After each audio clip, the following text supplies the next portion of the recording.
Hi, I'm Sharon Bill.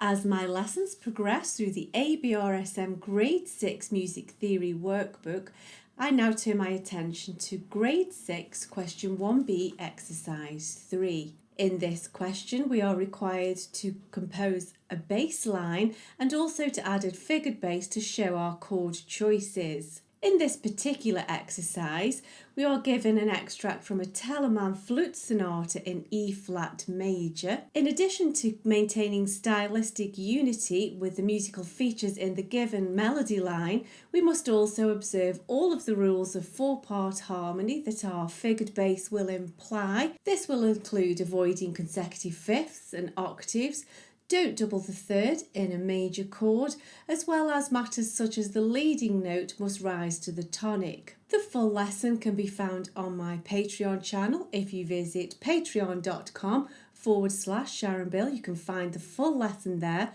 and you'll find links to this lesson in the cards and in the description box below. After this short little video, sample examples of this lesson can be found to show you how I work with you step by step, note by note, just as if I was sitting right next to you. Everything you need to understand this advanced level music theory can be found in my Harmony and Composition textbook. This book is available from Amazon, and again you can find links to this in the cards and in the description box below. Enjoy your studies!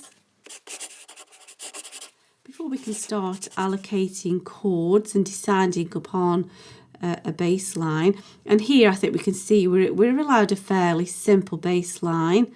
We've been given a fairly simple crotchet start, so I think we can expect to stay within that, maybe the odd passing note or something like that. But before we can do any of that, we need to know what key we're in. We have a key signature of 3 flats. It could be C minor, but there are no accidentals to tell us otherwise than a major key. And we can see in E flat major, we've got an E flat and a G and we've got an E flat to finish. So we think we can be sure that we're in E flat major. So let's just map out our choices. E flat and E flat. That's a chord 1C. Now this here is not part of the harmony change. It's an auxiliary note where it just sort of just quickly pops down and back up again. It just blips down a step and back again to resolve to a harmony. That's an auxiliary note.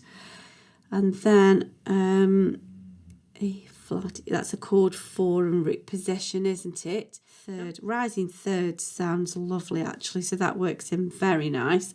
So that's another reason why I think it's good to stick to 1B here, so that we get that nice thirds, and also it's stepwise in the bass, which is good.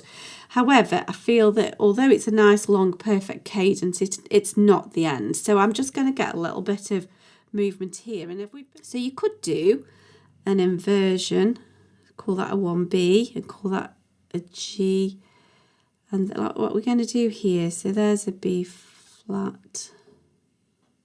You could do a chord 1. You could show perhaps an auxiliary note, sort of, so 1B would take you to the G again. You could go down and back up again. However, I think let's have some changes. So we'll have chord 1, 1B. So that would be E flat to G, and that gives us a nice passing note. So we're not getting too complicated. Let's just keep things simple. So what we've got to do now is just show our figures. So root position chord, no figures. First inversion is a 6-3, but we just need to write 6. Root position, just changing the octaves.